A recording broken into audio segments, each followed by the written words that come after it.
Welcome and thank you for tuning in. Please subscribe to the channel so that you get all the videos that I upload.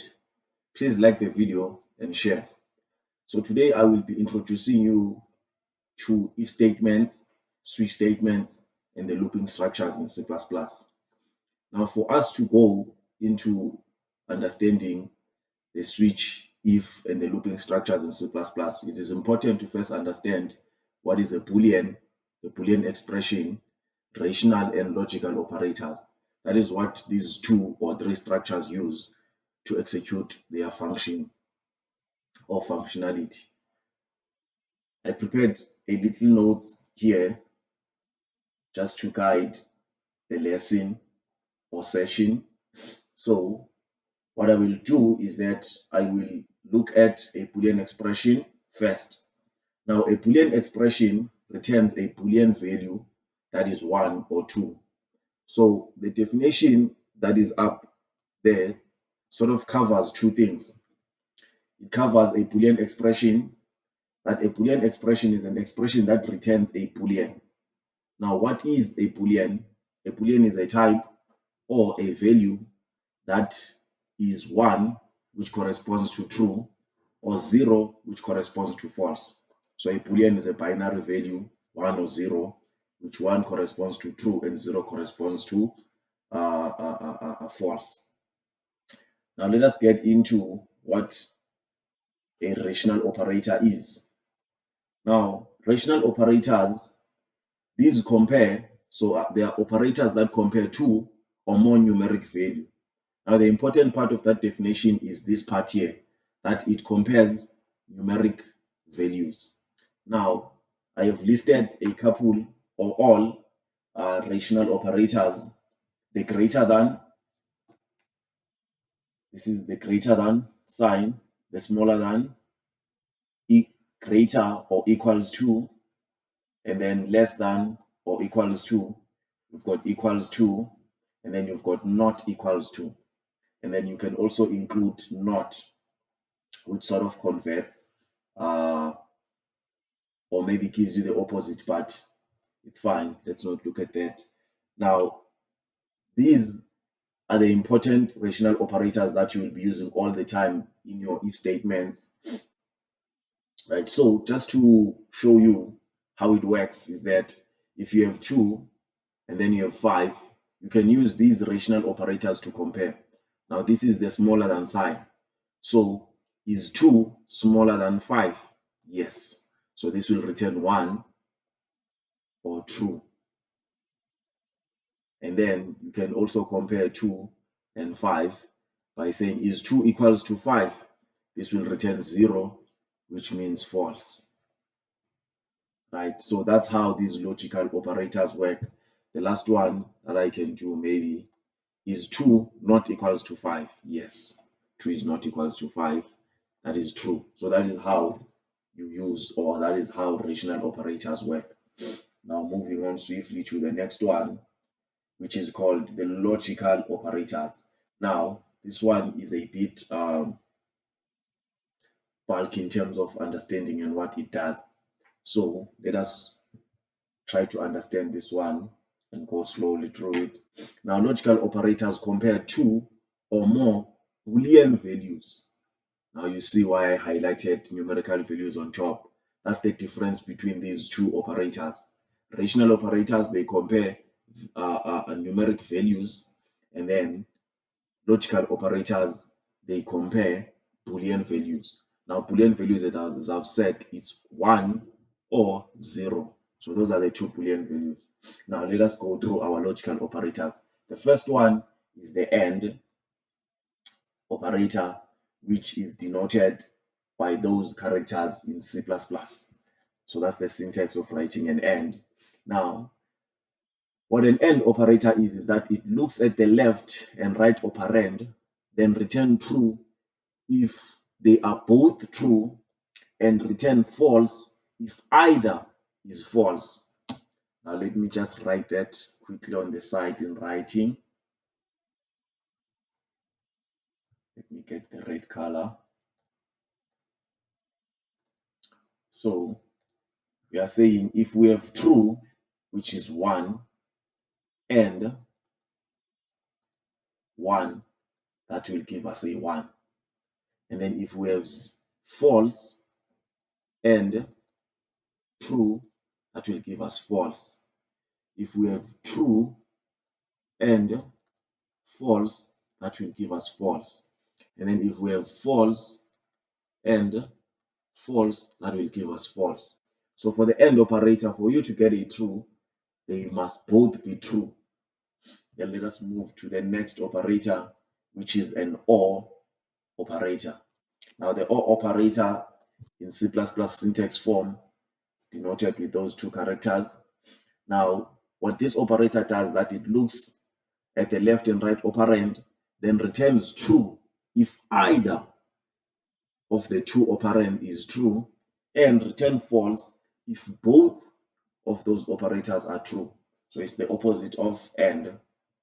Now let us quickly write all those out. So if they are both true,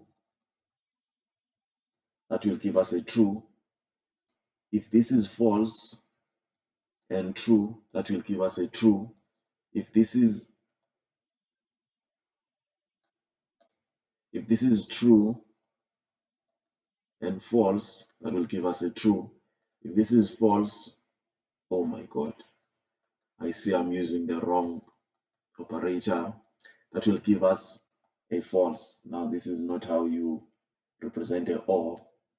Let me use a green color so that you are not confused between the 1 and the OR operator. Now that is the OR operator.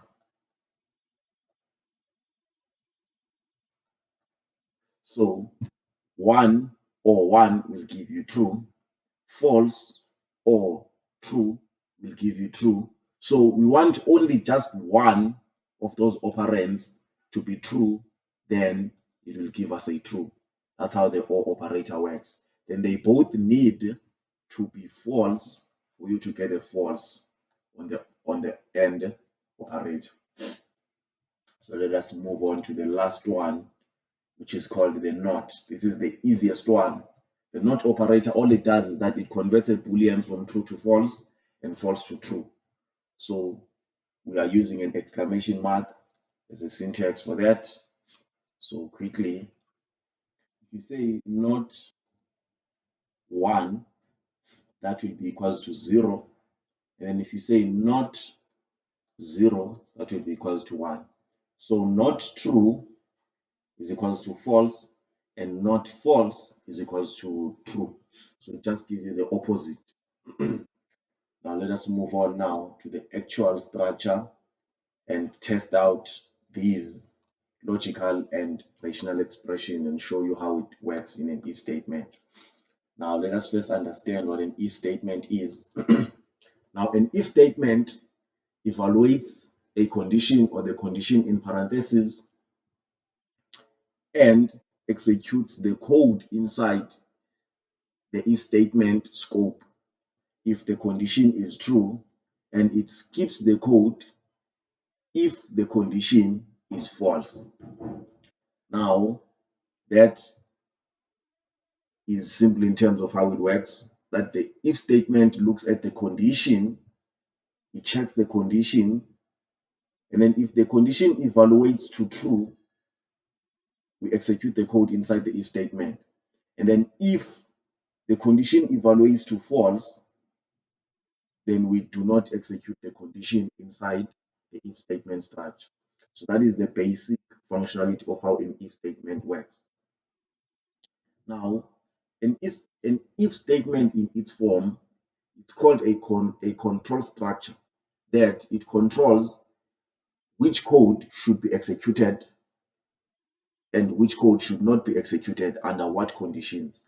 Now, we have a couple of types of if statement, if you want to look at it like that. We have an if statement, which is just an if structure with a condition inside the parentheses and then the scope. This is where the code is written. This is where the condition is. Then we have an if-else statement. So you'll have an if with your condition, you'll have the scope of the if statement, then there will be an else here, which is code 2 here, and then you have code 1. So how this structure works is that we evaluate the condition. If the condition passes or returns true, then we execute the code inside the if statement. If it is true, then this block here, which is the else part of the if statement, will be skipped. This code 2 will not be executed. However, if we evaluate the condition inside the if statement and it returns false, when it's false, it means that we will skip the code inside the if statement scope, and then we will execute the code inside the else scope. That's how an if-else structure works. Then we have a nested if statement. Now the nested if statement is simply an if statement inside an if statement. Now we have two conditions. We have the first if statement, we have condition 1, right? If this passes, we then go inside the scope of this if statement, and inside the if statement, there is a second if statement which has its own condition as well. So this is how a nested if statement looks like or is. So if this condition fails, the first condition fails, we will never get to the second if statement, because the second if statement is inside the first if statement scope. So meaning if this fails, we just skip everything and continue with the code execution. But if it passes, we then go. So if this is true, we then go and evaluate the second statement. But if it's false, this if statement will not be executed or reached. Now, these are the three if statements that we'll be looking at. Now, what I want to do is to show you code and show you how the rational expression, logical expression, and how we use that in if statement. Now, I'll be using VS Code for that. Let me create a file. I will just say if and bool.cpp. That's what we'll be looking at there. Boolean expression, if statements. I just want to include my iostream header file for displaying output using cout. That's iostream. Then I will define the namespace so that I don't have to write the namespace every time I use cout. And then I need a main to run code in C++. Then once the code runs properly, I want to return 0 to show that it has completed. Now let us start with our rational expression. So as we have defined that a rational expression or operator, let me just say operator, compares two values and then returns a Boolean value. Now let us say Boolean, this will be the answer. Now we'll compare two things. So as I've shown in the slides, that 2 greater than 5 should give us a false. I'm just going to say cout answer is equals to, then show my answer.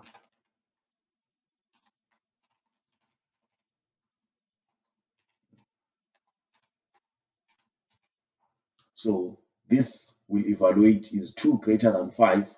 This will be false. It will assign 0 here. Then we should see answer is equals to 0, meaning answer is equals to false. Now let me run the code.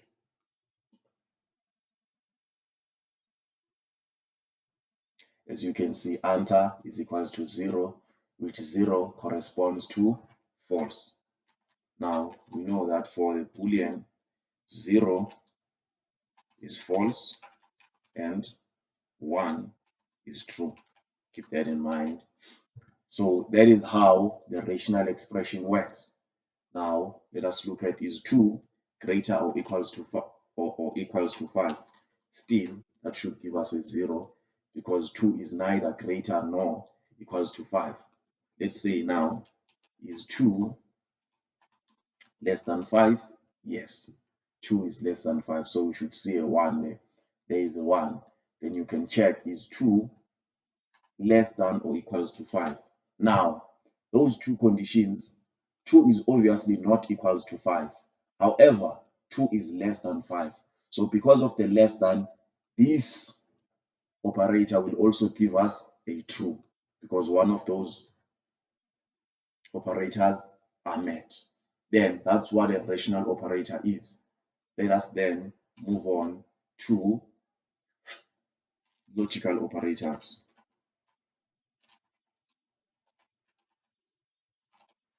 Now, logical operators, as we have explained and shown them, that they are what? Or.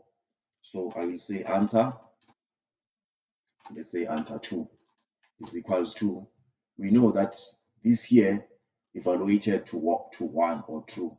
Now let me just do this here so that it's not confusing. Let's say that is true.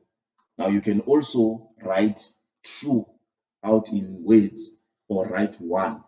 That will just assign 1 to the answer or boolean answer. Now the answer 2, or maybe let's say answer, then this will be bool 1. Yes. Now I will compare bool 1 with a couple of other booleans using the AND logical operator. Now we know that is true, then I'll just give it a true here. So true and true, we know that true and true should then give us true. What is that complaining about? Answer was not declared, of course it wasn't. Say bool answer, or maybe let me just declare and assign it on one line. Bool answer. Then this will be true, and according to our definition and what we've seen, how an AND works is that when both are true, it should give us 1. Now when we display the answer to that, it should give us a 1. Now as you can see, answer is equals to 1. So whichever one now becomes false, the whole operation will be false. Now let us run that, it should give us 0. There is your 0, and then obviously when they are both false, it should just simply give you false. Then there's your false. That's how an AND works. Let's go to a OR. That's the syntax of how to write OR. So they are both false now. That should give us a false, which is 0. And then if one of them, just one of them is true, then we should get a true. There is your 1. If both of them are true, then we should obviously get a true. Now, let us get to the last one, which is just an exclamation mark. So I will just say true there. So not true should give us a false. Now we should see 0 as the answer then. When you run the code, you should get answer is 0. And then when you say false or 0, then you should get a 1, because not 0 is 1 and not 1 is 0. Then that's how your rational and logical operators work. Now let us move on now to the real stuff, which is the if statement itself. Now the structure of an if statement, as I've shown you, is that if, then you have the parentheses which take in your condition, then you have the scope, which is the code that will execute if your condition works. Now let us say I have a number 1, and then I want to first use the rational operators. Is number positive, meaning greater than 0? If yes, then I just want to see out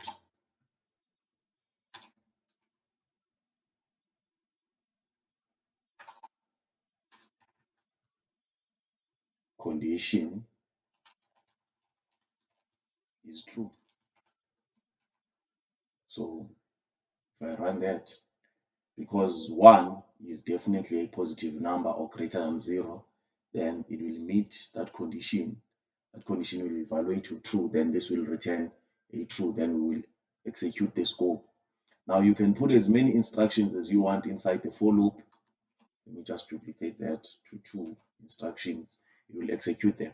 So if you run that, you will see now condition is true twice.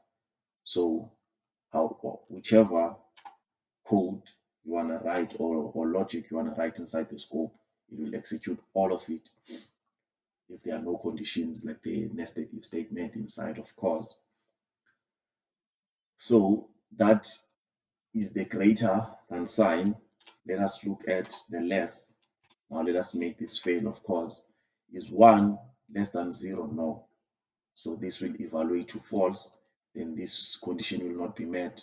Hence, the scope of the if statement will not be executed. It will just keep the if statement. Now, if you run that, you should see nothing on the terminal, which means this was not met, which is definitely true. That should not have been met. That's how the logic, the rational operators work. Now, you can also use the not equals to. Is 1 not equals to 0? Definitely. 1 is not equals to 0, then that should meet the condition and evaluate to true, then it will execute the scope of the if statement. We should see the display now. There you go. So that's that is the rational operators. Going to the logical operators so that we know those they evaluate Boolean expressions only. So I'll assign that to true. Then I will say number, right? That is number. Number is true. And this is the other thing you can do, right? You can just put a true there. Then this statement or this condition will always evaluate to true every time we get there. So the scope of the if statement will always be executed because this is true. That's the other cool thing you can do with in those parentheses. You can just put in a true or a false. If you put in a true, that will always be met. If you put in a false, that will always be a fail. Hence, the scope will not be executed. Now, let us just look at our logical operators starting with an AND. So I will pair that with a true, which means this is a true and a true. Then that will give you, so I highlighted the true, that will give you the display because that is true and true, which evaluates to true. Then the if statement condition is met, then we execute. Now you can have 2 or more rational operations to the logical expressions. How does that work? Let me show you. Let's say I had another condition here, which is a rational condition, which says is 2 greater than 3 or 8. Or let's first make it pass first. Let's say it's less. So what the code will do is that it will come here. This evaluates to a true. So that's true. It will go and what does this evaluate to? This is 2 less than 8. This will evaluate to true, then that will be true. Then it will say this is true and true, then it will be met. Then you will see that the code is running. But if this now evaluates to false, now this will be true and false, meaning that this will all evaluate to false because for an AND we need both of them to be true in order to get it true. So now if you run the code, you should not see the condition is true. So that is how you use logical expressions. Obviously now, for an OR, you just replace that AND with an OR and then everything works the same. This is a true, this is a false. But because this is an OR operator, we just need only one to be true. So this will be met. However, if we change that to a false, now this should be not met because this is false or false, then it should fail. Then we should not display condition is equals to true. So that is how you use those logical and rational expression in the for loop. So that is why I said you need to first understand the Boolean expression, the logical and the rational operators. Then you can be able now to understand the if statement because the if statement is nothing but a structure. But the important part to understand in the if statement is the condition, which boils down to a Boolean, logical, and rational operators. Now let us move on to the second structure, which is the if-else statement. Now, an if-else statement is very easy. Let's say that is number, or let me make that a rational expression. All right.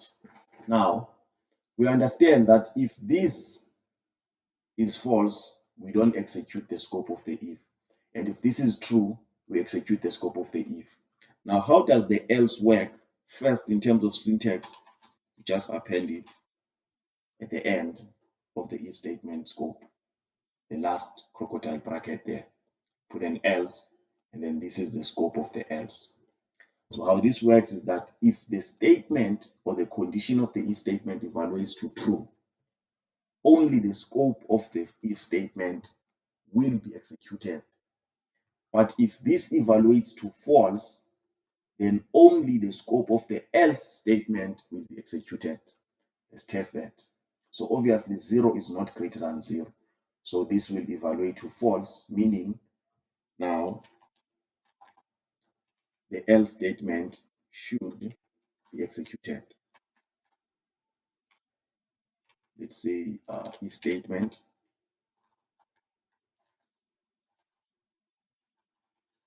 is true, or here we are in the else, meaning if statement is false. So obviously I'm talking about the condition there, but not the if statement structure. Now, if we run that, we should see the else because 0 is not greater than 0. Now, if we run that, you'll see the display is the else, which means the if statement had failed. And then if we try to change that to meet, let's put in 10 there, then 10 is obviously greater than 0 or 10 is positive, then this condition will be met. It will only, or it should only execute the if statement scope, which we should see if statement is true. There you go, if statement is true. That's how an if-else statement works. Now the else is the default when the if statement fails. We go to the third part, which is the nested if statements. Now a nested if statement, remove that. Inside an if statement, right, we want to check another condition. Let's say we wanted to check if the number is greater than 0 but less than 5. That's what we want. Now we get in, we have met the first condition. We now want to check now if the number is between 0 and 5. So we know here we will say number is between 0 and 5. So we only want to display this message only when we get 1, 2, 3, and 4, because those are the numbers between 0 and 5. Now the second statement here is that this number is less than 5. Now if you run that code with 10, 10 will fail on the second statement. On the first statement, you will see that 10 is definitely greater than 0. It will get inside the first if statement. When it gets to the second statement, it will say is 10 less than 5. No, it will fail. Go out of the second statement, then go out of the first statement. You should not see a message when we run that. That is definitely not right. Number is between 10, 0 and 5. No, that's not. That's not true. What happened? What?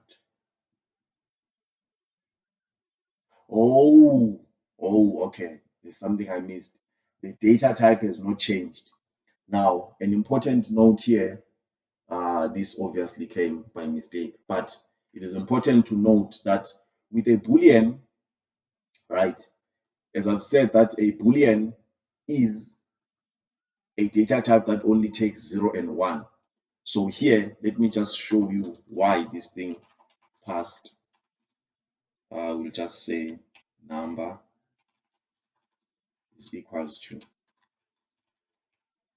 right? So for a boolean, if you assign it to 0, it will be false, which means 0. But if you assign it to 1 and positive numbers, that will just default to a 1. So this 10 is defaulted to 1 here, right? So let me show you that. So because it's 1, it comes here and say, is 1 greater than 0? Definitely. Then it goes in, it says, is 1 less than 5? Definitely. Then it met. I thought this was an int when I initially wrote this, but let me just show you why it ran so that you're not confused. So I had highlighted part of the code there. Run this. Oh, I forgot to put in number here. Number, and then run. As you can see, number is 1. Then is 1 greater than 0? Yes. Is 1 less than 5? Yes. Then we see out that. Now, this should be an integer. Let's then continue with our example. As I was saying, now that this should not meet the condition. So we have seen now that with a number between 0 and 5, we'll meet both statements. Now let us test the failure, which is 10. 10 will meet the first statement, but it will not meet the second statement. If you run that, it will not display message, as I've said. But let me just show you that the first statement was definitely met. Let's say first if statement. So if we run that now, you'll see that it will display this one, but it will not display this one because 10 is greater than 0. It goes inside, and then 5, and then 10 is not less than 5. It will not execute that statement. There you go. So this is how you use if statement to control which instructions in your code are executed and which instructions are not executed. As you can see, you can write code in between these if statements so that you know for this condition, I want to display that. But if both conditions are met, I want to display both. So if we now run with 2, you will see that both statements will be executed because 2 is greater than 0. Then it executes this one. When it gets here is number, which is 2 less than 5. Yes, it executes that one. There you go with both messages.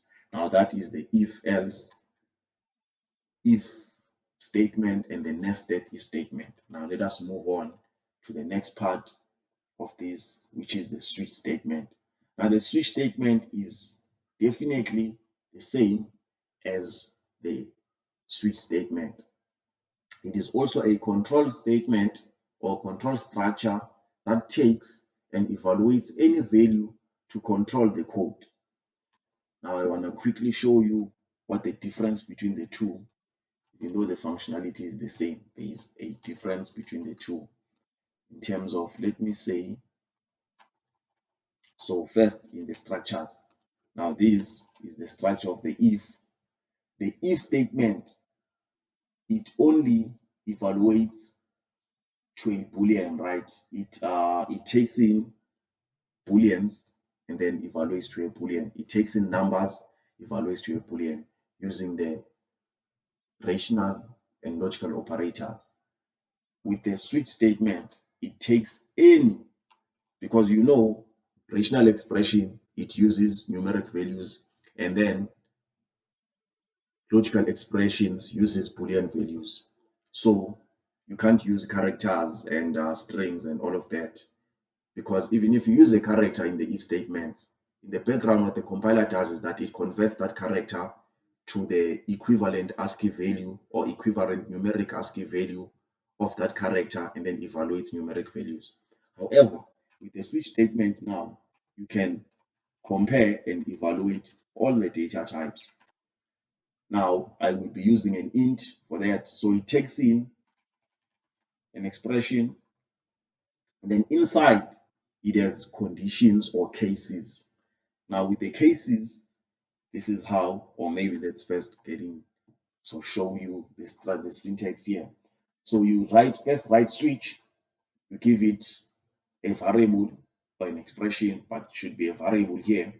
Then you go inside the scope, which is shown by the crocodile braces. Then case 1, this is a condition that you want to be met, right? It's an expression also. This is 2, and then you have the default. The default is like an else statement. Whenever all these cases are not met, it will execute the default. And as the switch statement syntax, you have to have a default, you have to have that default case inside the switch statement, so that whenever all your cases are not met, it executes the default. Now, let us do that. Default must be there. And then you just put a colon at the end of each case. Now let us see out default here. This is your default case.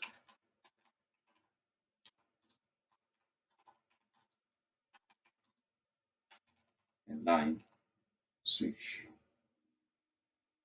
If you let me remove the if now. Let's say we have 2 there as our number. If you run this, it should just give you see out default, right? Default case, because that's the only thing there. Whenever there is nothing met inside the switch, we execute the default. Now let's have our cases. Let's say case number 1, we want to see if the number is 7, we want to see out 7.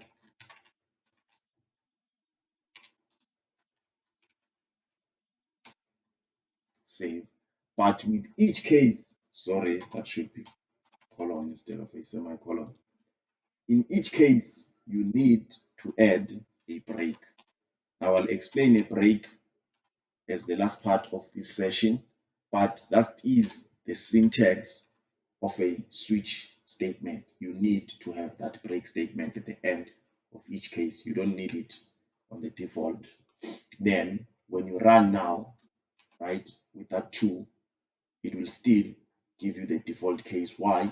Because it came in with 2, it compared, is 2 equals to 7? No, it's not. Then this case is not met. There's no other case. It then executes the default. Now, if we change that to a 7, you'll see that when we run, it will then see out 7. It came in with 7, it compared, is number equals to 7? Yes, it is. Then execute whatever instructions or logic is on the case 7 scope. So you can have as many instructions as you want here. Let's see out that you'll see 7 displayed 3 times. Then it will break, meaning it will go out of the switch statement. So it will not check any of the other cases because of that break. So it just goes out of the if statement, of the switch statement from here. So that is the syntax of a switch statement. Now you can use anything there, a char, a string, a double, everything, but obviously the data type of your expression must be the data type here. So when you have int as the number, this must be integers. All your cases, you can have as many cases as you want. Let's say case 3 or 4, colon, let me take one of those, 4, and then break, what? Yeah, so when it's 4, it will fail on 7, because 4 is not 7. It will pass on 4. It will then break. It will not get to the default. Now let us change that 7 to a 4. And then if you run, you will see that we see 4 now, because it came in with a 4. Is 4 equals to 7? No, that case fails. Then is 4 equals to 4? Definitely. It executes for this case, and then it breaks after that. That's how a switch statement works. Now, as I've said, it's definitely like an if statement in terms of it compares the expression to your case. If it passes, it executes that. Just like an if statement, you'd have compared is 4 equals to 7. Let me just turn that into an if quickly. this would be if, then you don't need the break, then you don't need the case, then we'll just say is number equals to 7, right? So you'll see that for 4, this will fail, this will fail, so we will not see 7s, we'll just see 4. But if we turn this into a 7, you'll see now that number will be equals to 7, and your expression here will be equals to 7. Then we'll see the first 2 7s and then the last 2. So we'll see 4 7s displayed on the terminal. Run that. That is the 2 and the 2. So that's how an if statement and a switch statement are returned in C++. Now moving on to the second part now, or second biggest part of this session, are the loops. Now the loops, they also work similar to the if statement. They control which instructions in your code are executed or not. However, this one now comes with a little bit more functionality, which is specifically for looping. Loop meaning repetition. So a loop is a block of code used to execute code multiple times. Now, this definition is a bit biased in terms of what the loop structures can do, because with the loop structures, you can just fail it on the first evaluation, meaning that the code inside the loop will not be executed. So the loop can also not execute, which you should never do, because if you don't want code to execute, don't write the code, right? And then you can also, the condition can also be met once. So that would depend on the code you are writing, but if you make it to be met once on purpose, then why include the structure in the first place? Just write the code. The C++ execution will run it once, because code runs from the first line of main to the last line of main once.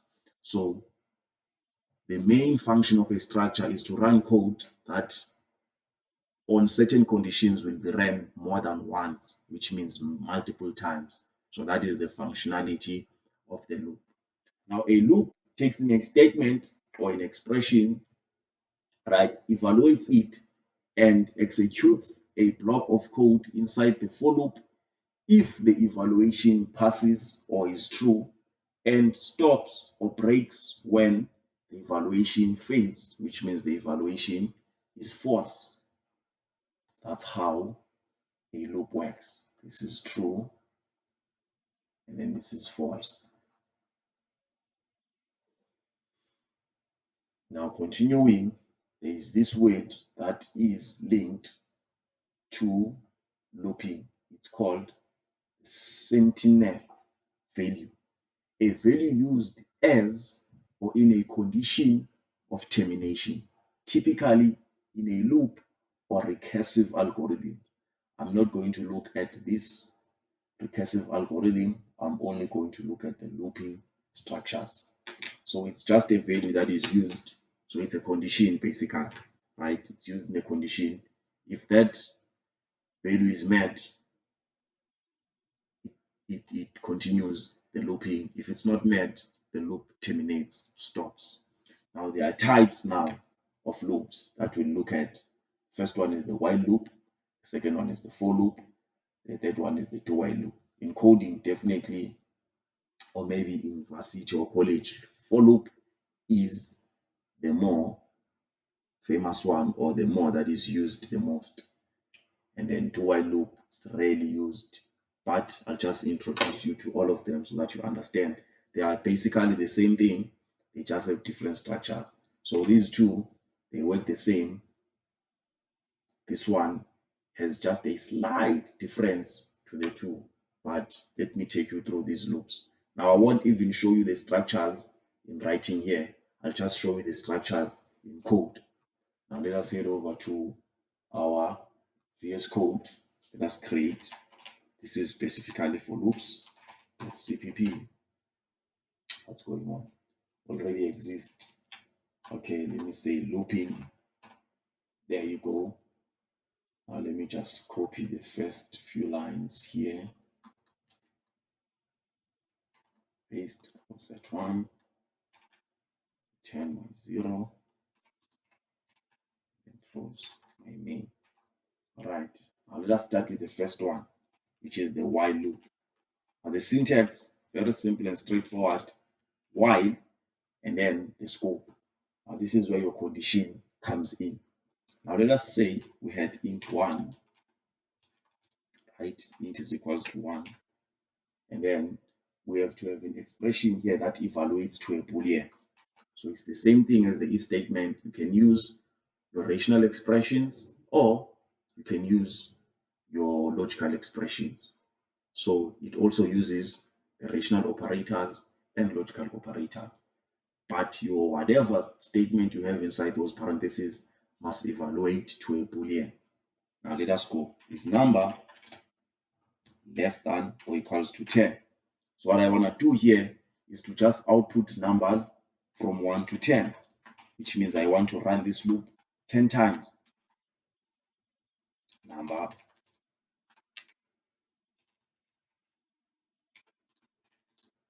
and line.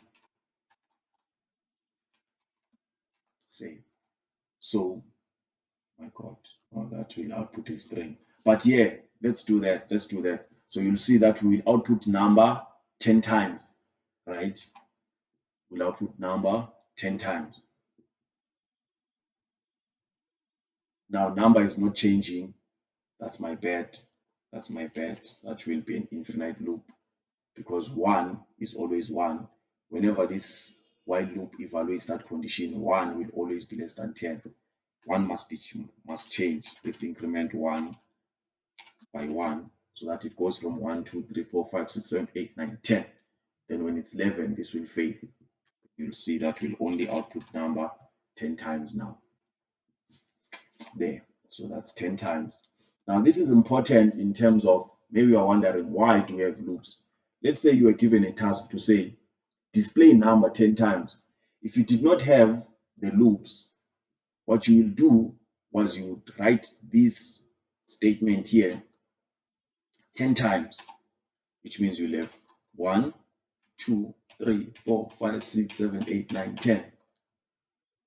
Now, this is how you would output number. There you go. Number is outputted 10 times. Now, this does not look like a hideous exercise because you're just outputting 10. Let us say now you have to output number 10,000 times. Imagine having to write number 10,000 times, blah, blah, blah, blah, blah, blah. When would you finish this exercise? You will not, right? It will take you too much time. Now, that is a couple of numbers.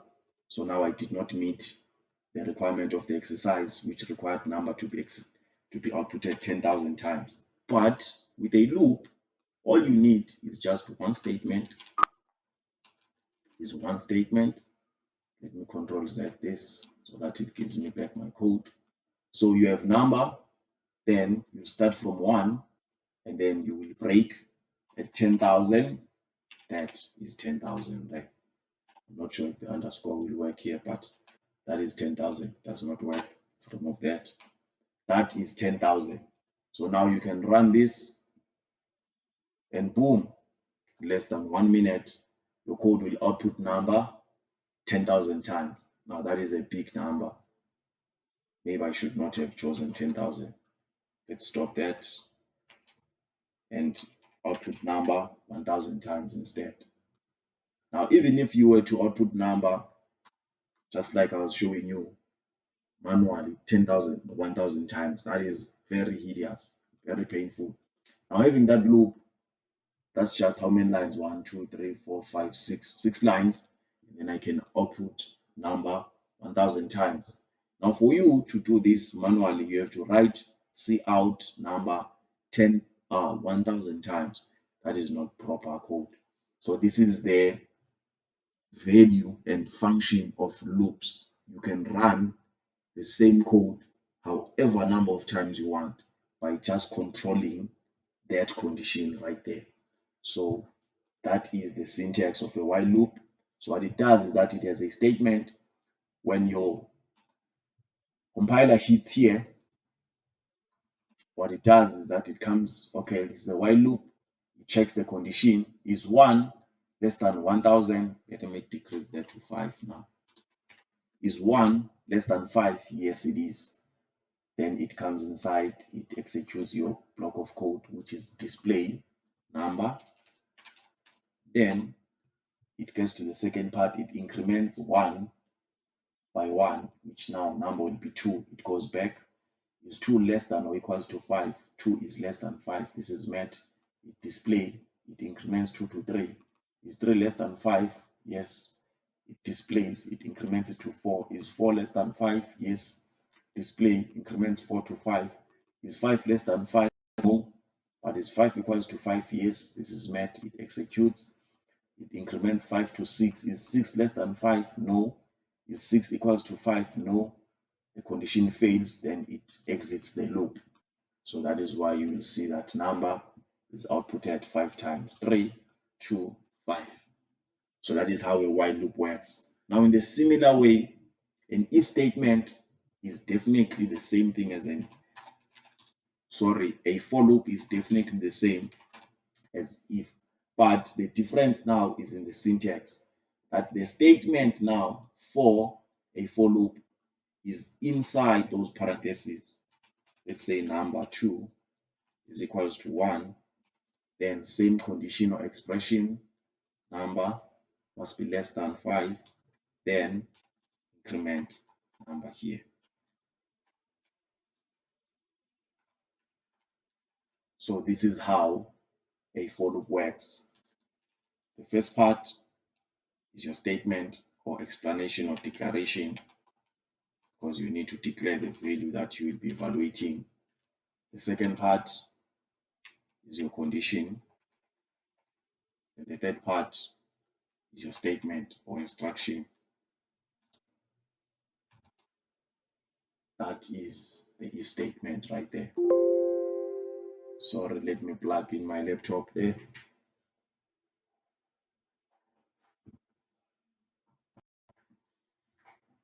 Now, if you run those, you should see number is displayed 10 times now. It will be 5 for the while loop and 5 for the for loop.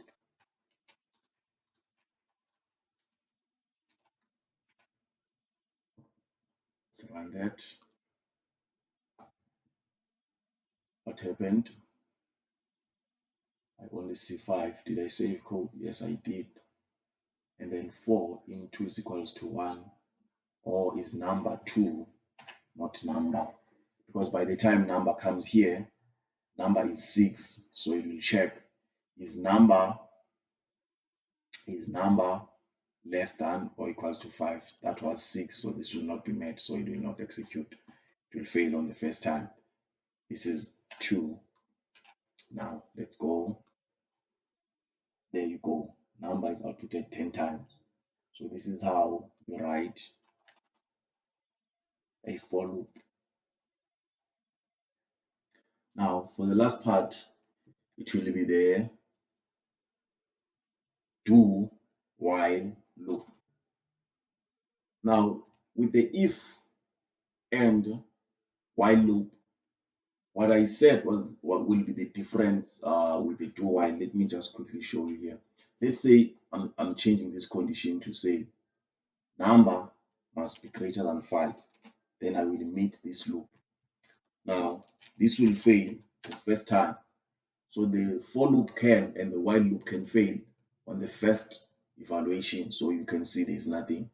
But let me say this must be less or equals to 1. So that will be met only one time, meaning this will run once, because number is 1 on declaration. It will check, is number 2 less or equals to 1? It is definitely equals to 1, so it will meet, and then it will increment. So when it meets the condition, it gets inside, it executes, then it comes to the statement, increments number. Let me just change this to number instead of saying number 2. It checks number, so it checks number. That will be met once. It executes. It then executes the statement after executing the scope. The statement increments number by 1, which means number will be 2. It then goes back to the condition, is 2 less than or equals to 1? 2 is no. less or equals to 1, then that will fail, then it will go out of the loop. So that's why you'll see number only one time. So with a do while loop is that it will never ever fail for the first time, because what it does is that it executes the do before the while. This is why this is called a do while loop, right? This is the structure or the syntax. So it executes, this is where your code that you want executed when the condition is met, you want to write it here, and then this is the condition. Now with the do while, this is where we will output cout number, type number, then the condition here. Let us say int number is equals to 1. Now let me start with the fail. Let's say number must be greater than 5. So obviously number is 1, meaning this condition will fail. Now from what we saw from the for loop, which works the same way as the while loop, if you evaluate or you have the first condition as false, the for loop will not execute. However, the do while, it executes at least once. As you can see, that number is not greater than 5. However, you will see number displayed once. Let me run that. As you can see, number. So what it does is that when code gets to line 8, this is the do, it says do this, which it does, and it goes after and evaluates the condition. Is number greater than 5? No, it's not. Then it breaks the loop. So the do while loop will always execute at least once. That's the difference between the while loop, for loop, and the do while loop. Now let us fix this to say less or equals to 5, meaning now we'll execute 5 times, right? So you'll see now that we have to see number 6 times. Number is not changing again. Let me stop that here. So after execution, I wanted it to be changed, but it's fine. Let's change it here. Number, and look at the execution. So the first time we come in here, so it will come in the do, you will see out number, you will then increment it to 2. Now instead of 6, now it will execute 5 times, because when it comes here, it says this is 2. It says is 2 less than 5 or equals to 5, it is less. It then goes back, executes 3. 3 less than 5, yes, executes 4. Is 4 less than 5, yes, executes, and then increments to 5. Is 5 less than 5? No, but it is equals to 5. It increments and then goes to 6, and then on 6 it will fail. But if you look at it properly, it did not execute for 1, because 1 is the default, but it will just execute 5 times for those reasons, of course.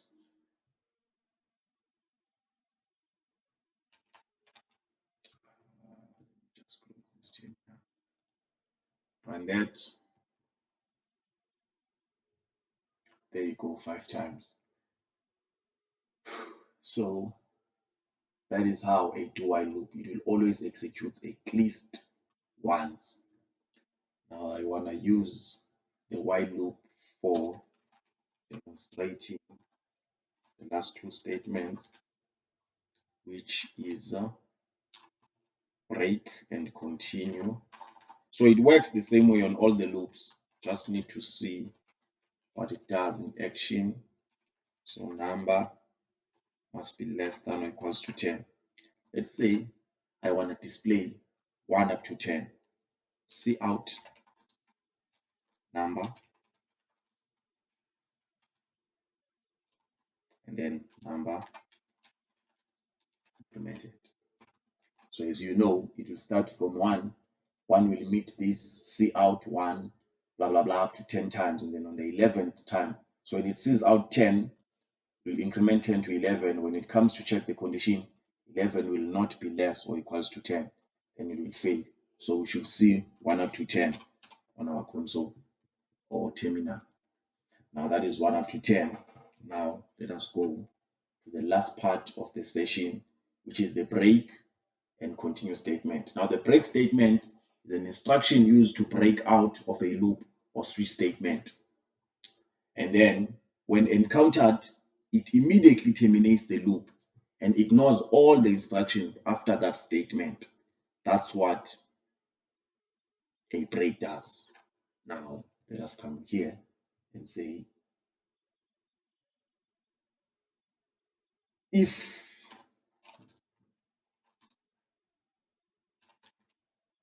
or okay, let's first put it here. If number is equals to 5, then this is assignment equals to is double equal signs. See out, in fact, break I mean. So now it means that when this increments 4 to 5, 5 will meet the condition, it will be displayed. Then when 5 comes here, it will say is 5 equals to 5. Yes, it is. It will break the statement. It will break the while loop structure. So we will not see 6, 7, 8, 9, and 10. But that, as you can see, when it met 5, it broke. Now, if you take this statement just to show now that it skips all the lines, right? If you put it above the C out, so you'll notice that for 1, 2, 3, and 4, this will fail, so we'll not encounter the break statement. We'll then see out 4, then we'll increment 4 to 5. The loop will go back to the condition. It will evaluate is 5 less or equals to 10. Yes, it is less than 10. It will then come in here is 5 equals to 5. Yes, it will break. So meaning we won't even see 5 now, because at 5 we will break before we reach the display increment. So you will see 1 up to 4 this time. There you go, 1 up to 4. That's how the break statement works. So even though it's inside the if statement, it does not break the if. It breaks the loop. So the loop that it is inside, because you can also have nested loops, which I'm not going to go into in this video. I can make a separate video if you guys request it. You can just request it on the comments, then I can make it if you want to see nested loops. But it breaks the loop which it is inside, which in this case, the loop that the break is inside is this while loop here. So it will break that while loop when encountered. Now let us go to the second statement, which is the continue statement. Now, unlike the break statement, the continue statement is like a partial break in terms of it only breaks the current iteration. Now, what am I talking about when I talk about iteration? I'll explain that. First, let us look at the definition of a continue statement. It is an instruction used to force a loop to go to the next iteration, skipping all unexecuted or unencountered instruction in the current iteration. Now, when I talk about iteration, I'm talking about the number of times a loop has ran. So here, the loop ran 10 times as you saw. So these are 10 iterations. The loop ran 5 times here, so these are 5 iterations. It ran 4 times here, this is 4 iterations. That's what an iteration is. Now, let us change our statement from break to continue. Right? Simple as that. It is the actual way to continue. Now, first, let us take this and put it here, just like the break. Now, it is important to note a couple of things here. Copy, move forward. All right. So now what will happen is that we'll run this up to the 4, then 4 will meet, we'll see 4 will not meet this condition, we'll increment 4 to 5, we'll display 5, then we will say 5 meets this, it will then come here, it will skip this statement here for 5, right?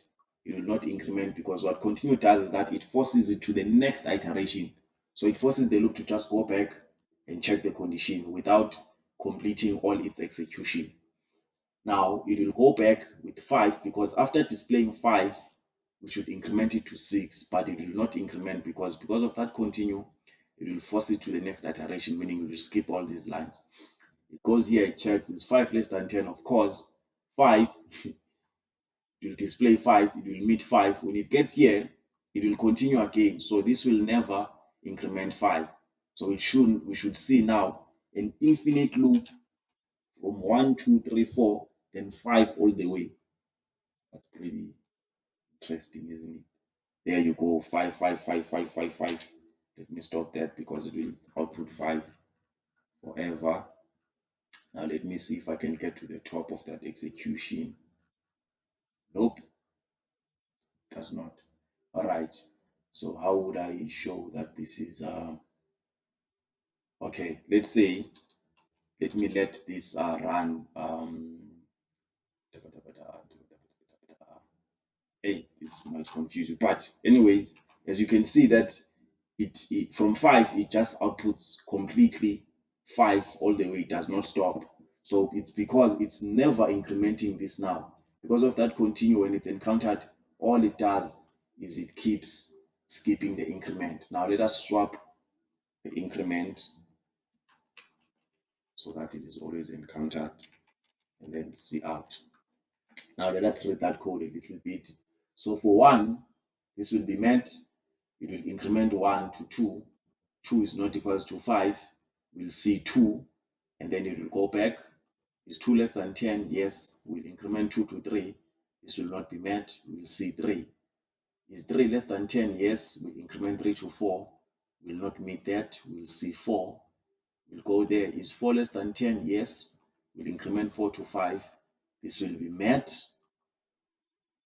Then we will not display 5. So meaning we'll see 2 up to 10, right? We will not see 5. Now let us test that. Clear those. So we should see, we start from 2 because now for 1, we just increment 1 before we display it. Then for 5, we will skip the display because when we meet 5, it will say continue, meaning it will go to the next iteration and skip whatever instructions you have after that continue. Then we will not see 5, we'll see 6, 7, 8, and 10. Run that. As you can see, 2, 3, 4, there's no 5, 6, 7, 8, 9, 10. Because when it was 5, right, 5 met, then it encountered the continue, it forced it to the next iteration, skipping all the next instructions below it. So that is how the break and the continue statement are used to break the loop completely or just break the current iteration to the next iteration. So I hope you enjoyed the content. Please don't forget to like the video. I hope you understood. I'll see you in the next one. Thank you.